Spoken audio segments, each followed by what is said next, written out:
Wisdom Wednesday, if I'm not mistaken, of the year. So from my side, a very warm welcome. My name is Carol. Hopefully, for those of you that have joined before, I'm a familiar face. Very, very excited to be with you and to facilitate today's session with you.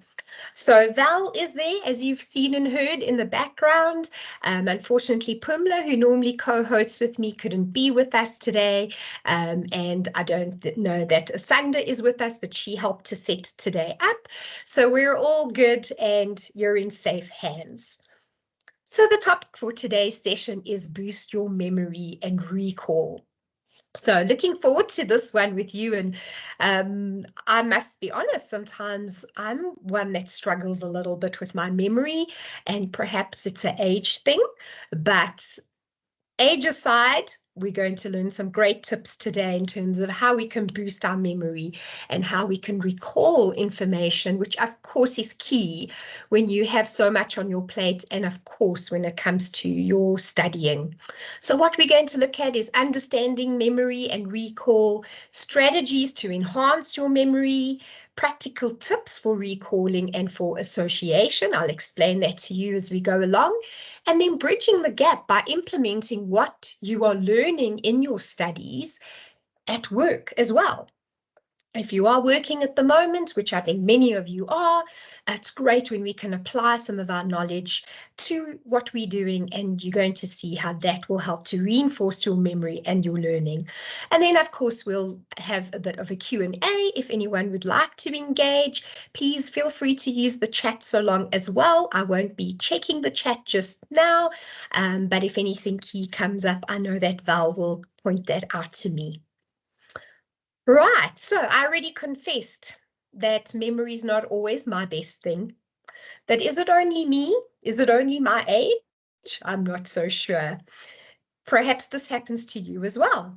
You know, someone tells me their name, and 2 minutes later, I completely forget. I can't recall what their name was. And I actually had that experience yesterday. And as they said their name, I said to myself, don't forget. And later, when I wanted to say their name again, I couldn't for the life of me remember their name. And I was too embarrassed to say, sorry, what's your name again? So let's see today if we can learn some tips to help me with remembering names as well. And then sometimes this happens, you know, you forget what you were about to say. I was going to say something funny, but I forgot what it was. I'll often also just walk up, you know, to one of my family members and go, and then I look at them and they look at me and I go, sorry, I forgot what I was going to say. And then sometimes it is helpful to retrace your steps. I walk back to the room that I came out of, and then I think, what on earth was I going to say? And then I'm able to go back and I'm able to actually say what I wanted to say.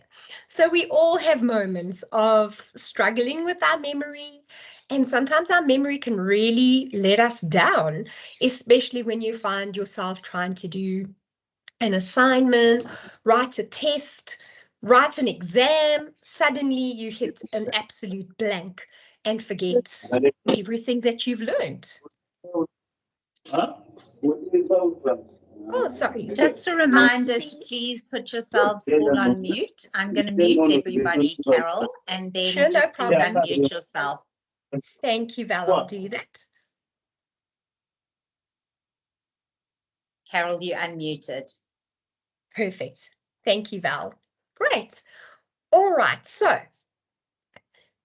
I want to ask you, and please, I do apologize, I didn't put the Menti link into the chat, but if you could go onto your phone, open your camera and just scan that code, it will open the link for you.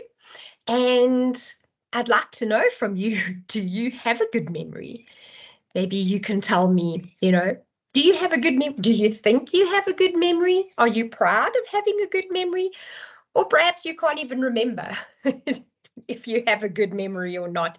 Obviously, a little bit of a joke there, playing with our ability to forget. So I see a couple of no's coming through. All right, so thank you for contributing. Somebody confesses they do have a good memory. That's wonderful. Oh, more on the nose. And I can't recall. All right. Yes. It is hard. And sometimes we've got good memories in a particular like aspect of our lives. Like maybe you're really good with remembering names. I'm really good at remembering faces. If I see someone, I'll be like, I know I've met you before. I might have no idea what your name is, but I know that I've met you before. So it makes for interesting conversation. All right, but it seems right now that more of you are saying no, you're confessing that you don't have a good memory. So today's session is very needed. And what I'm going to do now is play a video that is a memory test. So I'd like you to pay close attention and see at the end if you can test your memory and see perhaps your memory is better than you think it is.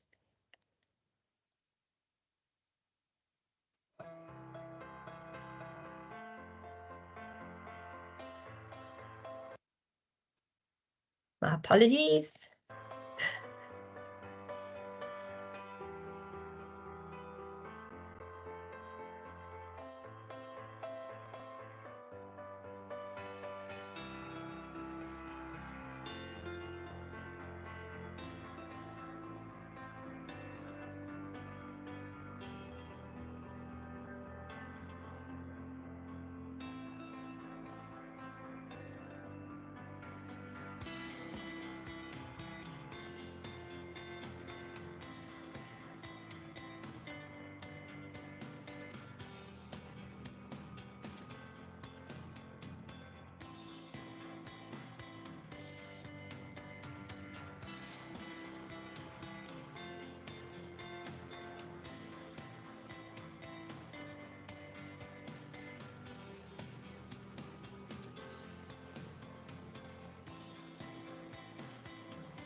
All right, how did you do in that test?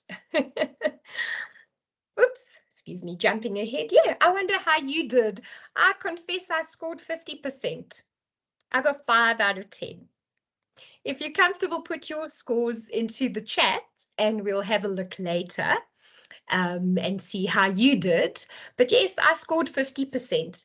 And isn't it interesting? Because obviously we don't know what the questions are, what we might remember from a picture. I'm thinking of the plate with the eggs. I was paying attention to the eggs and the 2 slices of bread. So when the question was asked what color was the plate, all I could see visually was the eggs and the 2 slices of toast. I couldn't see what the plate was underneath. I couldn't recall that in my memory. So I'll teach you and share with you now how attention is so important in what we process and what we store in our memory. So what really is memory? Well, it's a mental function. That's the first thing. So it's all happening, up here. It's a mental function that enables you to acquire, to retain, and to recall sensations, impressions, information, and thoughts that you have experienced. So there's a lot going on with memory. You know, it's about the information that we're taking in.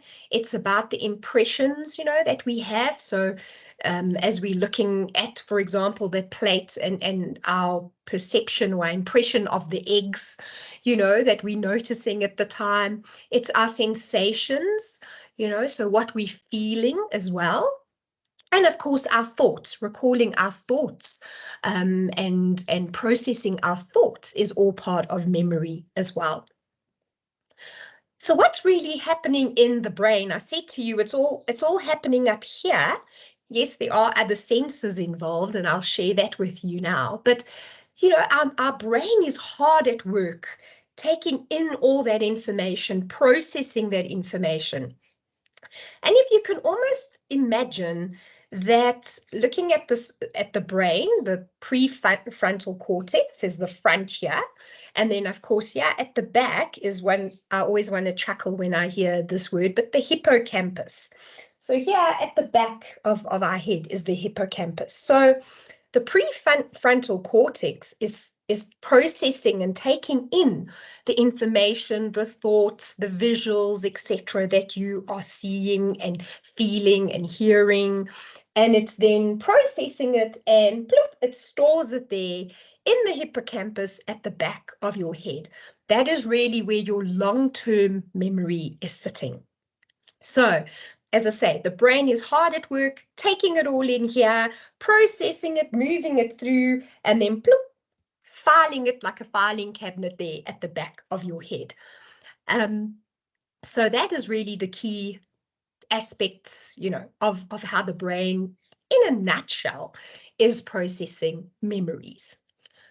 But how memory really works is a very complex yet simple when you look at it in terms of this diagram that I'm sharing with you. And you can maybe use that image of the front of the brain and the hippocampus there at the back of the brain. So what happens is you are, if I can say, exposed to a sensory input. And I'm going to share and use the example of studying with you because that makes sense. That's really where you want to brush up on your skills with memory to help your studies along, right? So sensory input, imagine that you have a textbook in front of you and you are taking in that information through your eyes, right? You're reading it, you're looking at it. Maybe there's a diagram on that particular page, but that's the sensory input that's going, yeah, to the front of your brain. That prefrontal cortex is now starting to take note that you are reading, that you are looking at a diagram in a textbook, and it's already starting that memory process.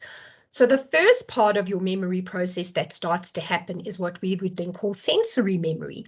And that really is also the working memory. That is where the work is starting now as the sensory input is being processed by your brain. And here's an important thing, and I want to take you back to the video. What you pay attention to is what is going to be processed and what is going to go to be stored there in your long-term memory at the back of your brain. So if you don't pay attention to something, and I'm going to use my example of the plate, right? I said to you, I looked at the eggs. I paid attention to the eggs and the 2 pieces of bread. I didn't pay any attention to the plate or to the table that those eggs were on. So I didn't attend to that information and it was lost. By the time they asked the question, what color was the plate? I had no idea. I hadn't paid any attention to it. That information was lost. Even if my brain and my eyes did see the plate, it didn't take it in, it didn't absorb it because I didn't pay any attention to it. I was focusing on the eggs. That is what I gave attention to.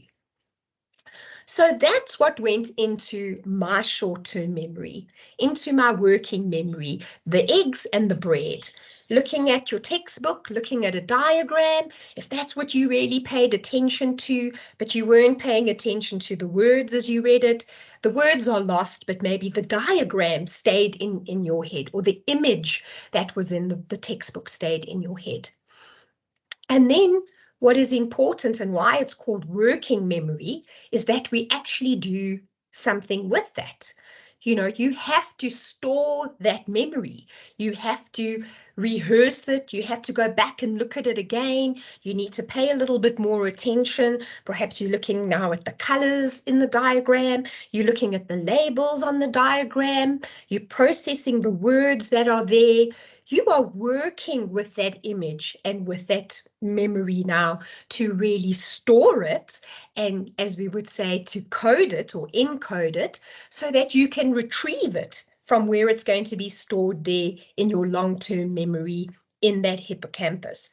And the important thing then is once you've processed it, you've encoded it, you've made sense of it, you've looked at it again, it then is stored in your long-term memory so that you can recall it again. It doesn't help if it sits there and you need to go for hypnosis to try get it out.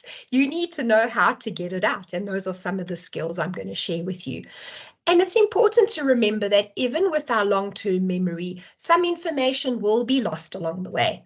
Perhaps it's so deeply stored that you just can't recall it, or so much time has passed that you just can't recall it at all. And that is why sometimes thinking even of our life, you know, memory is lost. Sometimes I'll be sitting with family and they'll say, oh, remember when, you know, so-and-so fell down the stairs that day? And I go, no, I don't remember that. Was I there? And they're like, yes, you were there with us. And I'm like, I don't remember that at all. It's just completely gone. It happened 20 years ago. I just don't recall it. And if you were to ask me about some of the studies and things I learned in, let's say, my grade 8, I can't recall that. But some things I do. Some things, my son was learning photosynthesis last night, and I was sitting going through that with him and quizzing him. And I was like, oh, I remember this. I know this information. It was safely stored, and I was able to recall it. And I could then help him with his learnings along the way. So a lot of information can be lost along the way, and that's, of course, what we want to try to avoid when it comes to studying. But then just to summarize, these are the 3 stages that our memory goes through. It's that encoding of it, so paying attention to it, processing it, understanding it, digging a little bit deeper. I'll share more about that now. And then it goes into that storage. Imagine that filing cabinet there at the back of your head. And then at some point you retrieve it. You retrieve that memory of what you studied. You retrieve that memory of what was said in the meeting that day, or you retrieve that memory of when somebody tripped up the stairs and everybody was laughing. All right, so those are the 3 stages, and we need to be able to work carefully on each of these 3 stages for our memory really to work for us and to help us in terms of our studying in particular and in our learnings. So there are different types of memories, and I'm not going to go too deeply into this, but I just want you to get, you know, a real understanding of how complex memories really are. Some of this I've touched on already. I've spoken to you about the long-term memory. I've spoken to you about that short-term memory, which is our working memory at the front of our brain. And then there's these bits in between. There's semantic memory, all right?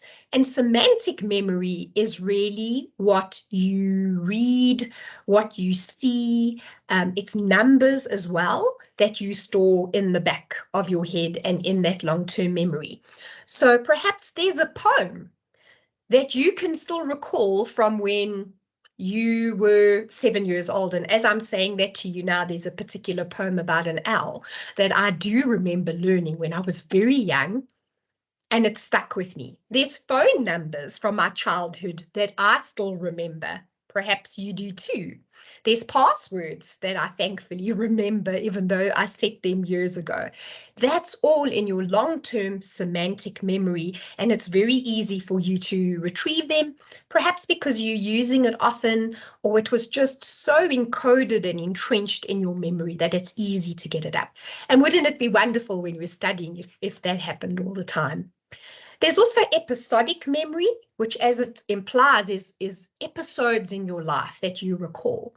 You know, we have a lot of blanks, especially as we get older. We can't always remember the details of things that happen to us, but there's key moments in our lives and key memories that stand out, like your first day at school, the day you enrolled for your studies. If anyone is married, you remember getting married and that special day, or being at somebody's wedding that was special to you, or the birth of a child. Those episodes in our life that no matter how old we get, we reflect back and we can remember them. Sometimes we can even smell a smell that reminds us of them, or we'll hear a song that will remind us of that time in our life. And very often they're wonderful memories that come up. Sensory memory, I touched on a little bit, but I'm going to share that with you now. But I'll move on to explicit and implicit memory.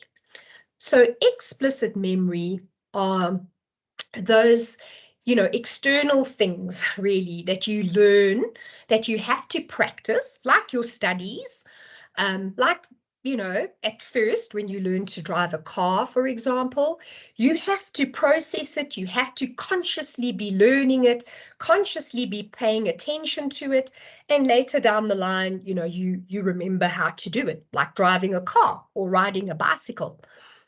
It can become then what we call implicit memory, which is memories that you just know how to do these things. You don't have to think about it, you know.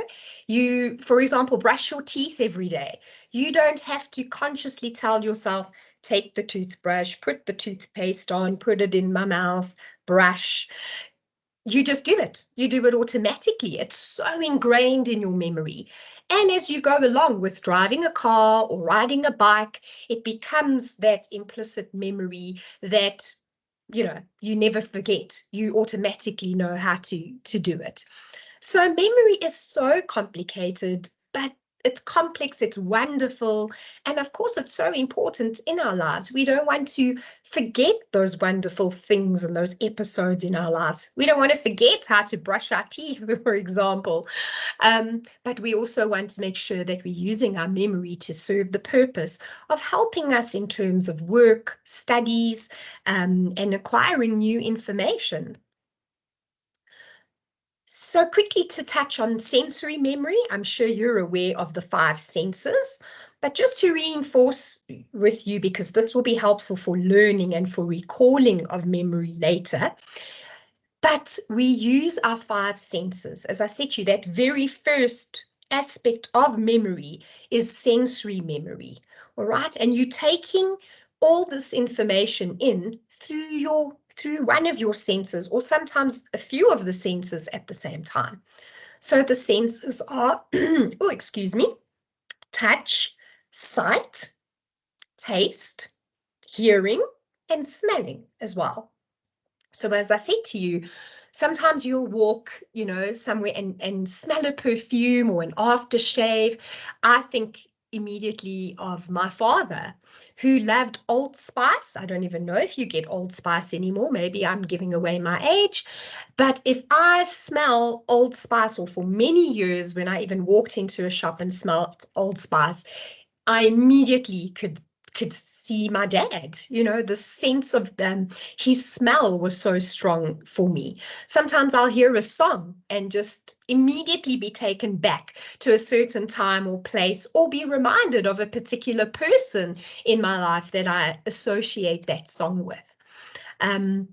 So sometimes studying to music is helpful. Just giving you that little tip in case I forget it. So what you hear, of course, if you're listening to podcasts, if you're listening to videos, a video you're obviously seeing and you're hearing, very much like our webinar today. You are reading this and you are seeing me and you are listening. So you're using at least 3 of your senses today as you and I engage. So sight is another one, and feeling. Feeling can be, of course, the touch. You'll touch something and it might and remind you of something. It might help you to recall something. But, of course, it could be a feeling in terms of an emotion as well that you associate with a particular batch of information or a particular memory that helps you to recall it. All right, so a challenge to you when you are studying, see how many of these sensory memories or sensory inputs you can use. So I'm immediately going to tell you just sitting and reading words out of a textbook isn't going to cut it. It's likely to let you down. The more of your senses you can use when you're trying to learn information, the better. So watching a video, reading the textbook, making notes from it, maybe if you are the type that can concentrate with some music on in the background, you might start associating the music with what you're learning as well. But engage as many senses as you can when you are studying. That's probably a really, really big tip in terms of helping you process information, learn information, and of course, to recall information as well. So here's something really interesting about our memory and time. So time waits for no man, and the memories wait for no man, or the information waits for no man as well. So your sensory memory, it's going to receive and record memory from your senses and hold it for 3 seconds. So think, for example, of a time like for me yesterday where somebody said their name. My sensory memory I heard them. I held that for 3 seconds and then I lost it. It was gone out of my memory completely. As I sit here with you today, I still can't recall that name. When you learn, somebody gives you a phone number, or maybe it's a password, or it's a PIN number that you need, and your friend sitting with you and goes, remember this number, 555621, and you go 555621. You've got 3 minutes and then that is gone, unless you work that memory and you process it and you pay attention to it, and then you're going to be able to hold it there for 20 seconds. All right, and then it might be gone, unless you then process it further, make sense of it further, associate something with it, rehearse it so that it goes into your long-term memory. And as I said to you just now, long-term memory is generally quite permanent. Sometimes we can't recall information and it is just lost along the way. But it is somewhere there. And I know I mentioned hypnosis in a funny way earlier, but hypnosis is the way that individuals normally will access like deep childhood memories or something that they want to, because it takes you into your unconscious, which is where those memories are very often buried. So you've got 3 seconds and then you've got 20 seconds to get it into your long-term memory, else that is gone. So think about a time that you were reading and then you look back and you go, I don't even remember a single concept that I just read on this page. It's because 20 minutes later, you hadn't paid any attention to it. You hadn't tried to use any of the encoding that I'm going to share with you, and that lost it completely. I want to just play the short video for you that shares how we learn, how the brain creates pathways in our brain and stores this information. It's very obviously closely related to memory. And what we refer to this is neuroplasticity. It's your brain's ability to learn, to change, and to absorb information.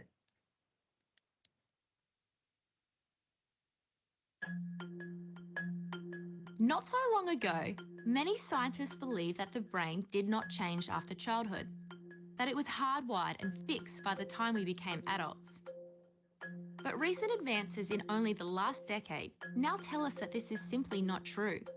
the brain can and does change throughout our lives. It is adaptable, like plastic. Hence, neuroscientists call this neuroplasticity. How does neuroplasticity work? If you think of your brain as a dynamic, connected power grid, there are billions of pathways or roads lighting up every time you think, feel, or do something. Some of these roads are well-travelled. These are our habits, our established ways of thinking, feeling, and doing. Every time we think in a certain way, practice a particular task, or feel a specific emotion, we strengthen this road. It becomes easier for our brains to travel this pathway. Say we think about something differently, learn a new task, or choose a different emotion. We start carving out a new road. If we keep travelling that road, our brains begin to use this pathway more, and this new way of thinking, feeling, or doing becomes second nature. The old pathway gets used less and less and weakens.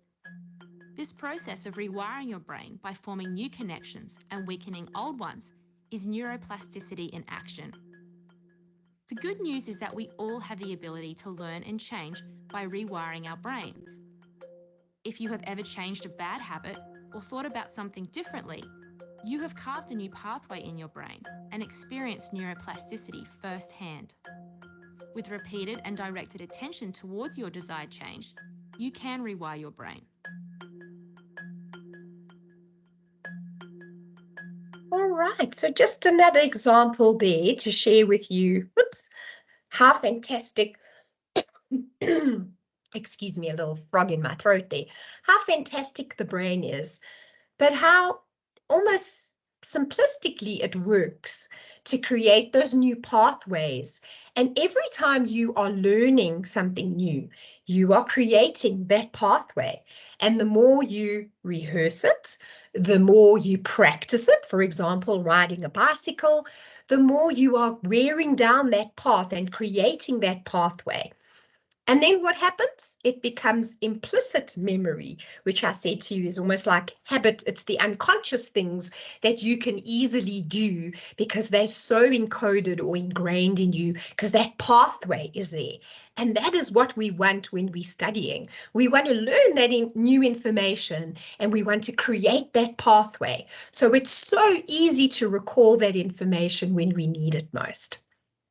So I'm going to share with you now some strategies just in terms of starting firstly with the brain itself and helping your brain to be able to process and store information and memories and to recall it. You have to look after your brain. So the first thing you need to do before you even start studying, before you even open that textbook or watch that lecture or participate in a group activity, whatever it might be, you need to get good sleep.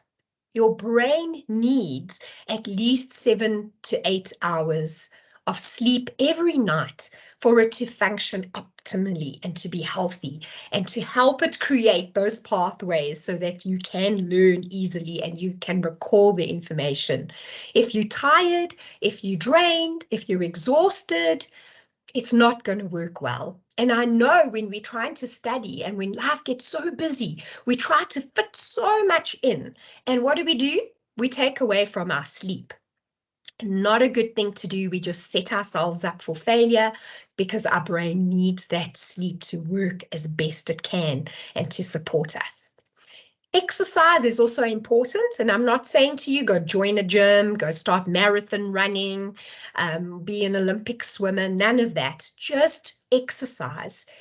Exercise helps you to get energy and oxygen into your body, which your brain needs to be able to process information. Right from that prefrontal cortex that's taking in that sensory information to that processing of getting it there into the filing cabinet in the hippocampus. Exercise is important, just stretching, moving in whatever way you can, going for a walk. Doing things like gardening is exercise. Yes, for some of us, even housework like sweeping and that is exercise, but it's about moving and making sure we incorporate movement into the day and that you're not just sitting on your butt in a chair for 8 to 10 hours. and then lying in bed watching Netflix for another couple of hours before you have maybe 5 hours of sleep. That's not healthy. You need to stay hydrated as well. Do you know that the brain is at least 80% water? So when you get a headache often, it's because you're dehydrated and your brain is saying, hey, please give me some water. I need to function properly. I'm dehydrated here. So staying hydrated and drinking water, herbal teas, whatever you need to do to get that water into your body. It can even be through things like watermelon and the fruits and the vegetables that you eat. But it is important to stay hydrated to help your brain function properly. Then manage your stress.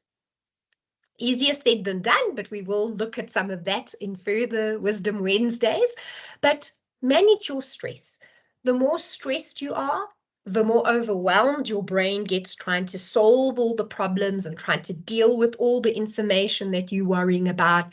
So it's more difficult for your brain to process what you're learning and for you to be able to recall it when you are very stressed. And then you need to fuel your brain with nutrition, which isn't just water.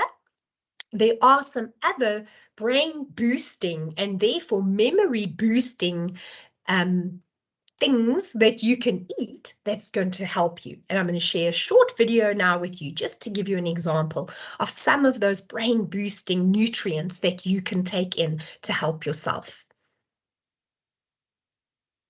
My top 10 favorite brain foods for better focus, better retention, and memory, better thinking. And this is in the area of neuronutrition, that your brain actually has specific nutrient requirements different than the rest of your body. The first are avocados. Number 2, blueberries. Antioxidants, very neuroprotective. Third, broccoli, good source of vitamin K, also good fiber. Number 4, olive oil. Number 5 is eggs, good for your brain. Eggs, neuroprotective, good source of vitamin E. Number 6, green leafy vegetables. Kale, spinach. 7th, wild salmon, good source of omega-3s, DHA. 8, turmeric is a great anti-inflammatory, helps reduce inflammation in your body. Number 9, walnuts, wonderful snack, high in vitamin E. 10th, dark chocolate. Dark chocolate, it has to be dark chocolate, not milk chocolate. What tends to be good for your mood will be good for your mind. Oh, they had me there at the dark chocolates. I will gladly eat brain food. I will gladly eat dark chocolates and blueberries all the time. Blueberries in dark chocolate. How lovely to know that those help to fuel your brain. And isn't it interesting that your brain does need even more and different nutrients to the rest of your body? So are you fueling your brain? Are you getting in that broccoli or those leafy green vegetables, especially when you're studying? It's going to be so important to stick to that nutritious diet rather than turning to junk food, which I know is what we all often do, especially when we're under stress. So let's look at some of the strategies that you can use to enhance your memory. So we've looked after your brain, we've got sleep, we're doing some exercising, we're creating that optimal environment for our brain to be our best friend when it comes to studying. So now I'm going to take you back to stage 1 of memories, and that is the encoding. All right, so making sense of the memories. And these are some of the tips that you can use. So number 1 is to relate new information to things that you already know. So, if you learn a new concept or you're studying a new theory, for example, think about something else that you've learned that this is similar to. How can you relate it to an experience that you had, or perhaps that time you were working in a particular organization and you did very similar tasks, and now you're able to process that information, make some sense of it as you relate it to information that you already know, something you've already learned, or perhaps memories of something you can relate it to. Another tip is to form mental images to create associations. So here's one that I use, that I shared with you. The word hippocampus often makes me want to giggle because I have a mental image of hippocampus to remember where it is in my brain and to remember the word for it, hippocampus, right? I picture a whole lot of hippos sitting in the back of my brain with little filing cabinets. And that is how I remember. It's like a campus of hippos. And they've got little filing cabinets where they are putting my memory in. So there's a mental image, a funny one, that I can share with you that helps me to remember that. Then practice and rehearsal. So we need to be practicing, going through it over and over. If it's a new skill like riding a bike, we need to practice, or riding a car. Think of a little child that's practicing and learning to brush their teeth, and we rehearse it, we repeat it the more that we do it, and think about that as creating that pathway that I shared with you. Another helpful one might be a spider diagram. So perhaps you're familiar with a spider diagram and you've already used it to help you studying. But you would start, and I'm going to show you some word association just now that will give you an image of this. But you would have the concept, you know, let's say health and safety in the workplace in the middle, and you would make these little legs that you would then put the different concepts or tips that you are trying to learn about health and safety in the workplace. Your brain is going to see that, so there's some visual sensory input there, and you processing it as you writing and making that diagram. Sometimes a rhyme can help as well. Perhaps you can find a way of putting information into some sort of a rhyme to help you to recall it. Color coding is also really helpful. So when you're taking notes, you know, whether it was because you were watching a lecture or listening to a podcast or reading a textbook or a manual, you write down your notes, but then you could use color coding to help you to connect different information and help you to remember it as well, because your brain might recall some of that color and will help you to see some of the images then that you use the coloring for. Then you need to review your notes. That comes with, you know, the rehearsal, the practice. Don't just write notes and think that you've processed that. You need to review them, go through them again. Maybe you can simplify them a little bit. Maybe you can color code. Maybe you can take those notes and put it into a diagram. But review your notes. Don't just write notes and leave it at that and think that your brain has processed that and it's stored it in your long-term memory. Quizzing yourself is also a great way to encode it and to make sense of it. So as you've read a page, maybe you need to close the book, take a moment and quiz yourself. You know, what were the three main concepts about health and safety in the workplace? What are the 5 key elements of human resources, for example? And quiz yourself and see how much you can remember. Go back, read it, maybe quiz yourself again until you get full marks. Then you could also create flashcards. So you might have done that, you know, in your school time where you had to give an oral. The teachers would tell us, make your flashcards. You can still use that now while you're studying. You know, take those key words, those key concepts, write it on a flashcard, use it to quiz yourself, look at it, process it, recall the information around it. Flashcards are so helpful because they are also a cue, a visual cue that are going to help you to recall that information later. Right, I'm just going to play a short video on encoding with you now. Hi everyone, it's Yanis here, and in this video we will explore what is a memory encoding.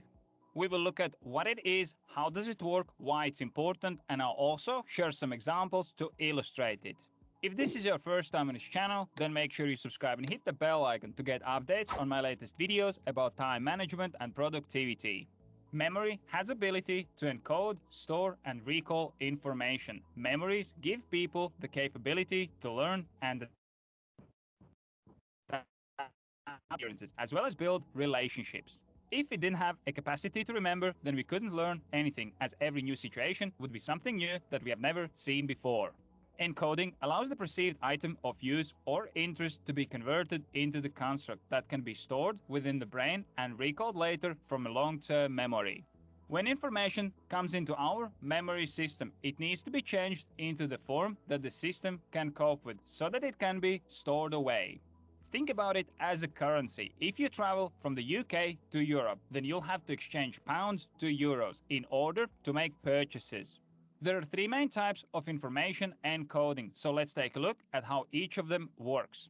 First, visual encoding is the process of encoding images and visually sensory information. This means that people can convert new information that they stored into mental pictures.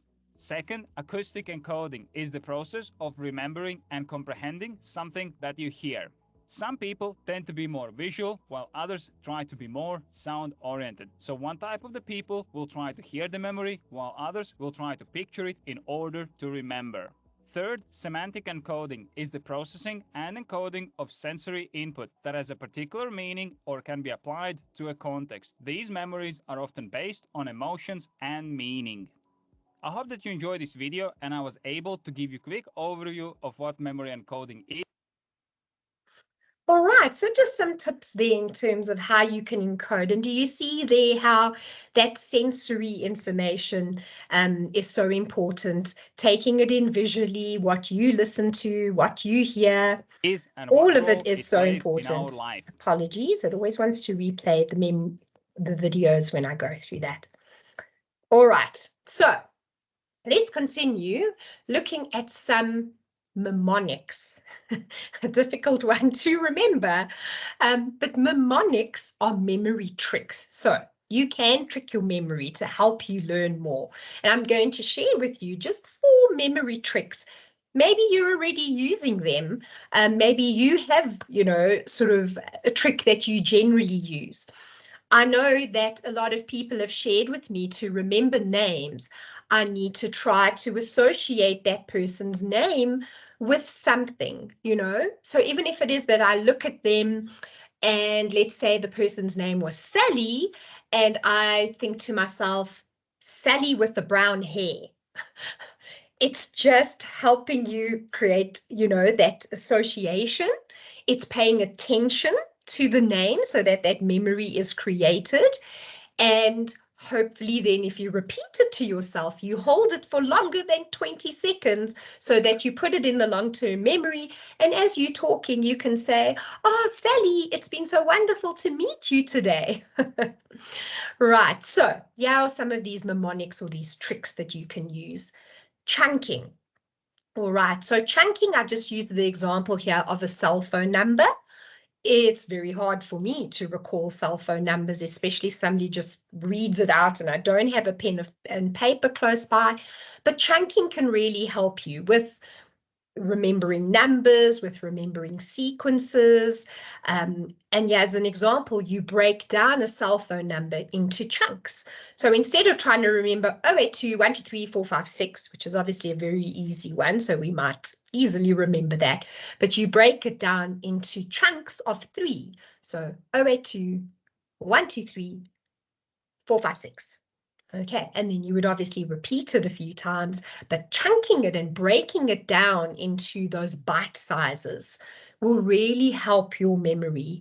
And you can do the same when you're learning concepts, for your studies. You can break it down into those chunks and you can focus on those chunks rather than just trying to remember everything at once. Then acronyms, and I just used a few here that came to my mind. But Department of Home Affairs is an acronym. We've shortened it. SADC, perhaps you're familiar with it, but the South African Depression and Anxiety Group, SADC. And then looking a little bit more at some theory in that, one I remember from my studies is STEEPLE. And STEEPLE is used as an analysis tool in management, for example, when you are analyzing an organization to identify some of the needs that might need to be focused on. And STEEPLE, now I'm going to test my memory to see if I remember. It is for social factors, technological factors, environmental factors, ethical factors, political factors, I think leadership, and I have forgotten what the third E is. I'll have to go check that. Ethical. Ethical. Okay. Thank you, Val. You're welcome. So, thank you. So do you see some information has been lost, but some of it is there. So maybe if you're studying management or project management, steeple analysis might come up. And this is a lovely way, you know, to remember it and to test your memory. Then acrostics, another tricky word that I probably won't really remember and retain, but acrostics. This is the best one I could come up with. Maybe you have some that you use.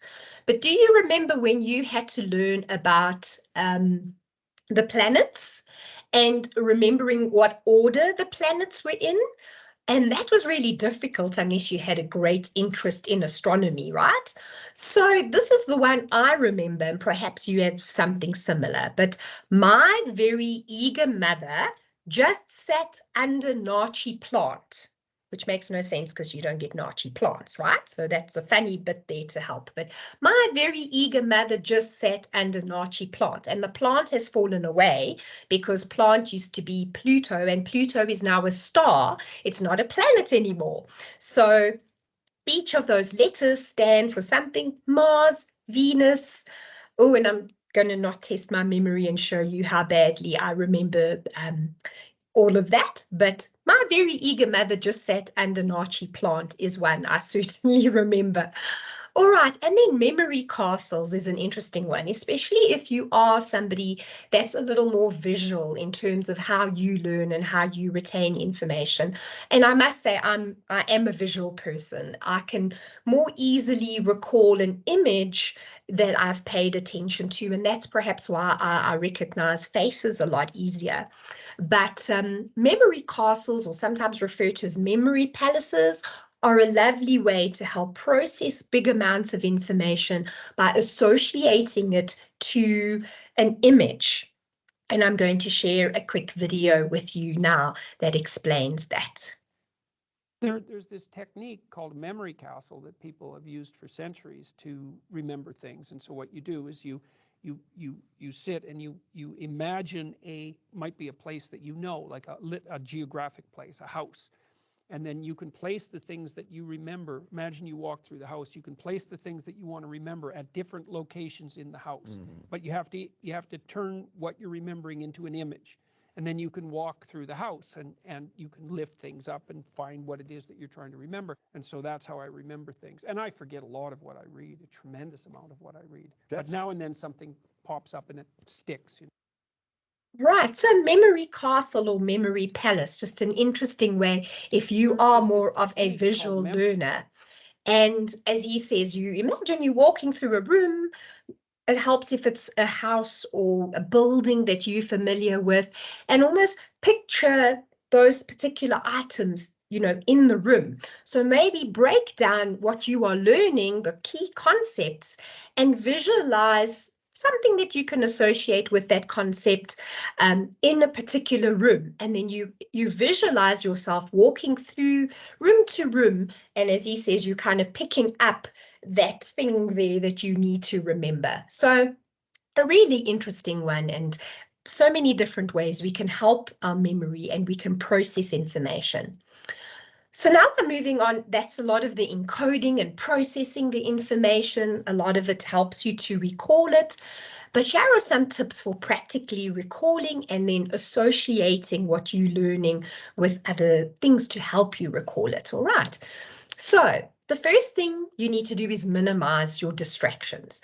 So you're sitting now, you have to write a particular test, a particular assignment. Minimize the distractions around you, because remember, your brain is taking in that information through your senses. So while I was speaking to you now, my dogs were barking because somebody was ringing my doorbell, and my brain had to hear that and start processing that.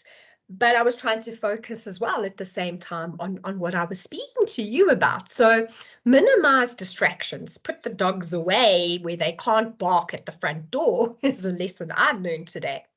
And then focus, take away those distractions, focus on the task, focus on the work at hand so that you're single-minded at that time.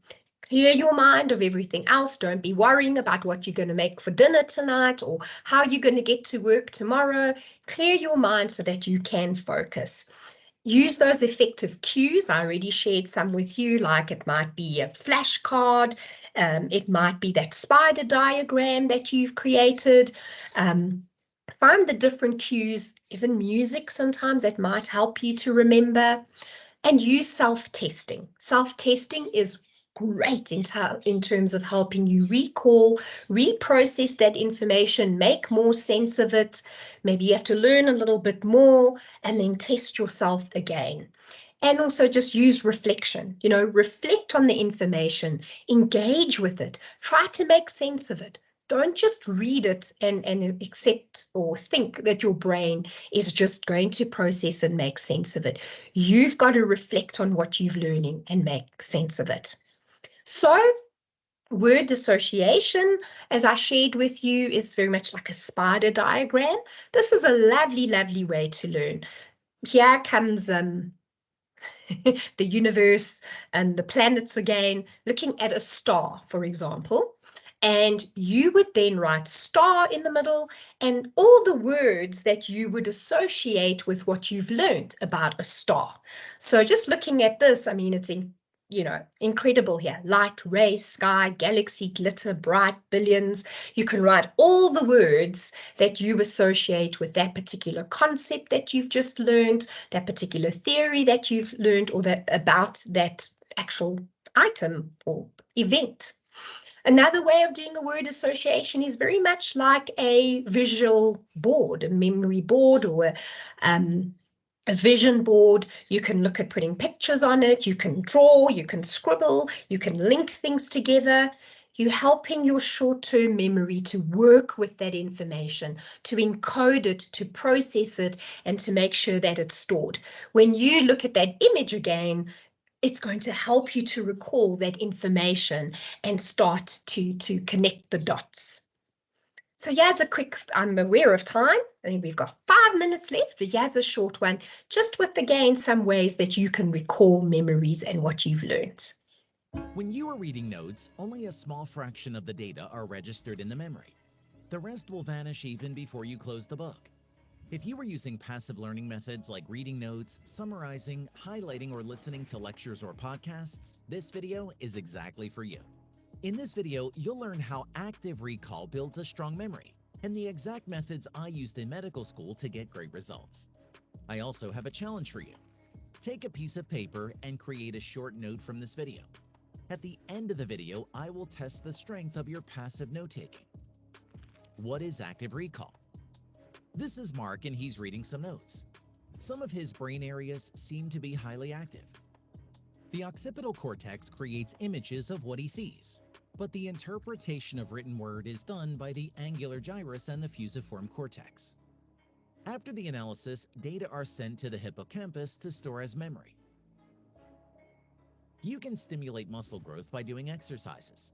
Similarly, the best way to develop a strong memory is by stimulating the hippocampus. How do you do that? The answer is active recall. Reading notes will stimulate visual areas of the brain, but the hippocampus will not be effectively stimulated. That is why rereading is inferior to active recall. So, how can Mark stimulate his hippocampus? He should close the book and try to recall what he learned. This time, he is recalling not from the book, but from the hippocampus. This will stimulate the hippocampus and strengthen his memory. Every time you do this, the memory will become even more powerful. How to do active recall effectively. Method number 1, create questions. First, learn the concepts from your resources and write down your notes. Then, create a list of questions based on those notes. Each time you study, try to answer these questions without looking at the notes. If you can answer them well, bravo, you have created a strong memory. Otherwise, study the notes again and have another go at the questions. You can also create flashcards with questions on the front and the answers on the back. Method number 2. Use the spaced repetition tool like Anki. Anki is a flashcard app where you can enter the questions on the front and answers on the back. The smart thing about Anki is that it is based on spaced repetition. It will show you the same set of questions in increasing time intervals. That means you have to recall the notes today, then 3 days later, then 7 days later, and so on. This is the ultimate study technique since you are incorporating spaced repetition and active recall together. Method number 3. Utilize multiple sensory pathways for active recall. Let me explain. Don't just recall using your mind. I always recall writing on a whiteboard or speaking out loud. Sometimes I pretend to teach the concepts to a group of imaginary students. This way, my brain gets stimulated through multiple sensory pathways. Method number 4, do practice questions. When you are taking questions, you are recalling information from the memory. So it is a form of active recall. On the other hand, this will test your understanding of the concepts. You will also learn to recall information under stress, like in an actual exam. If you watched until this moment, it's time for the challenge. I'll ask some questions from this video. All right, Your notes. I will stop it there because I'm going to ask you a quiz at the end. Let's not let him quiz us Try to right recall now. them from the memory. But yeah, just a lovely You way. spent hours Oh, studying and for here's an the next exam, but video, when it comes sorry. time to take the test, you find yourself struggling to remember what you've learned. You start to panic, wondering where it all went wrong. Well, it's probably too late for you on that test, but on the next one, you can use the concept of active recall. Active recall is the process of actively retrieving information from memory rather than simply rereading and reviewing it passively. And there's tons of research that shows that active recall is the single most effective study technique, as it helps to strengthen connections between neurons and enhance long-term memory retention. You can incorporate this into your life in different ways, like flashcards and quizzes and practice tests. By testing yourself on what you've learned, you can identify areas where you need to focus more attention and reinforce your understanding of that material. So next time, don't think you're going to learn anything by reading things passively. Instead, try to actively recall the stuff that you've learned. All right, so can you see how important active recall is? You can't just, as they say, passively read and think that you're going to remember it. You have to use cards, you have to use quizzes, you can pretend you're teaching a class on it. All these little tools that you can use to help you process and encode that information and recall it so that when you need it, it's there. Okay, I'm almost finishing off here with a few tips. Sorry, I'm pinching a minute or two of your time, but creating memory cues for anything, you can always rephrase complex concepts. Don't try to understand the big words that are used in the textbook sometimes. Maybe you need to put it in your words that help you to understand it and make sense of it. Create those visual images. Shared a lot about that with you today, those little hippos in my brain. Create comparison charts. That's also really helpful, looking at different concepts. What's the same? What's different? Connect ideas across different subjects. So if you are studying different modules or different concepts, or different courses, try to link that information. See again, where's the similarities? Where are the differences in what you're learning? It's going to help you remember it. And test yourself regularly. All right, I'm just about done, and then I've got a short quiz that I'm going to ask you, and then we'll be finished with the webinar today. But here's something called Brain Gym, and actually just, I think, 2 basic little exercises that you can sit and do at your desk before you start studying, again, to help your brain boost its power to remember what you are learning.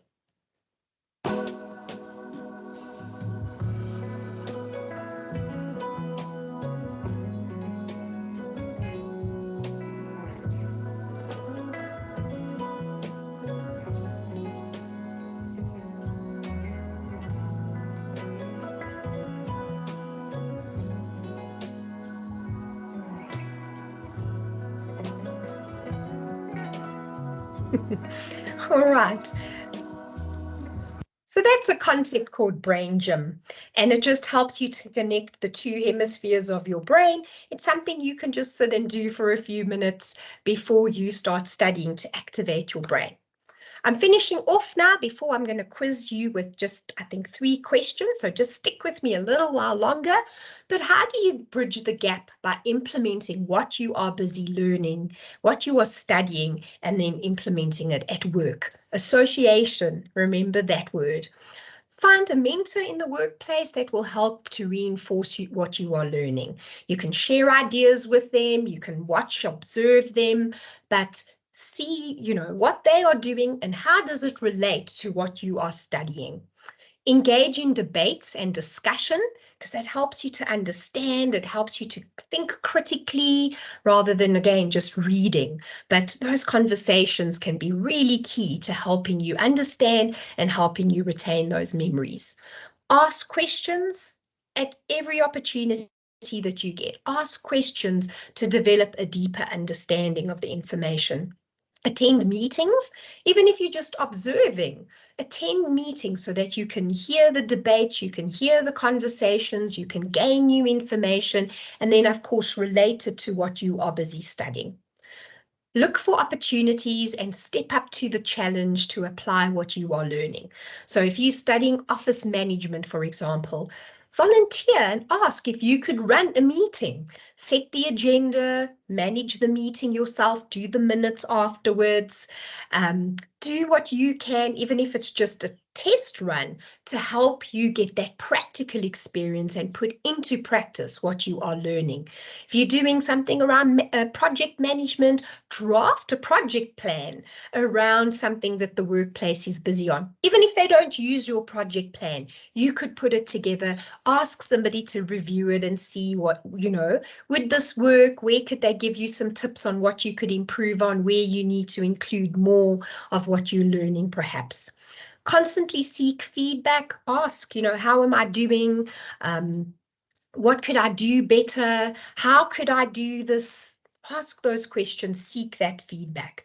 And then when you are in a workplace, read those workplace policies. For example, health and safety, HR policies. There's very often policies related to what you are studying, and that might help you make more sense of the information, and you can apply it to what you're learning and ask those questions and challenge yourself. Right, we finished. I'm going to ask if perhaps somebody would like to volunteer. Maybe somebody who's joined us is feeling brave, but I want to test your memory. Who can answer these for us based on today's session? Is there anybody who's feeling brave, who's willing to unmute themselves and to answer this for us? 2 types of sensory memories, 2 types or 2 ways that you can encode, and 2 ways that you can recall. Oh, we have a hand, Tobeka. Thank you. Go ahead. Let's see if you win today's grand prize of Memory Champion.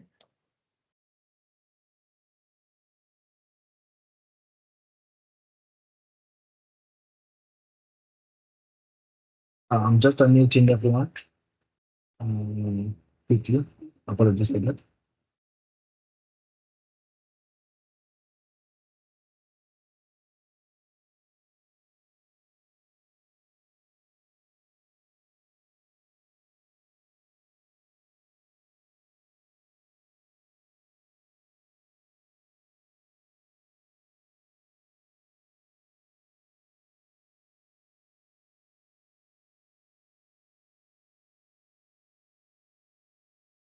Yeah, so you can unmute yourself. Thank you so much. Tobeka, can you unmute yourself? Let's see if you can answer those questions.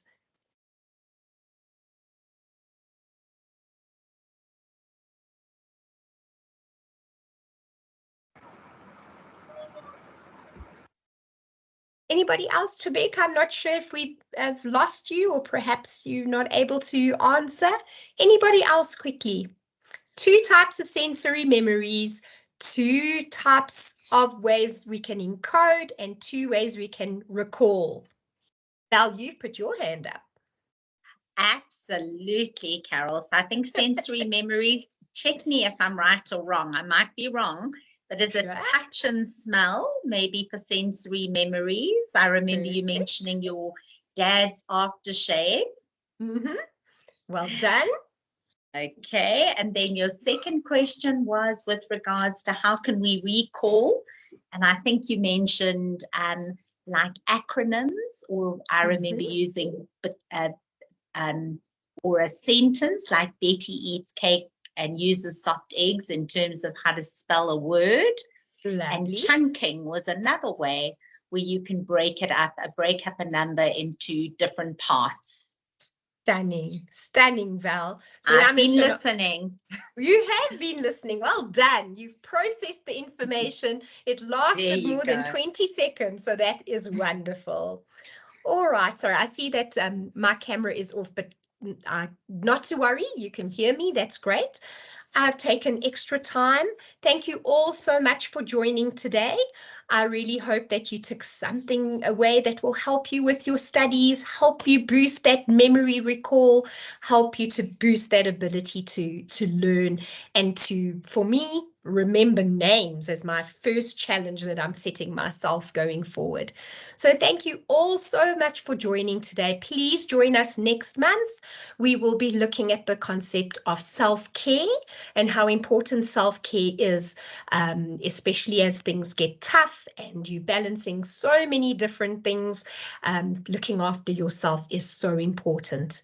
So go learn, go boost your brain, go boost your memory, and I will see you all next month.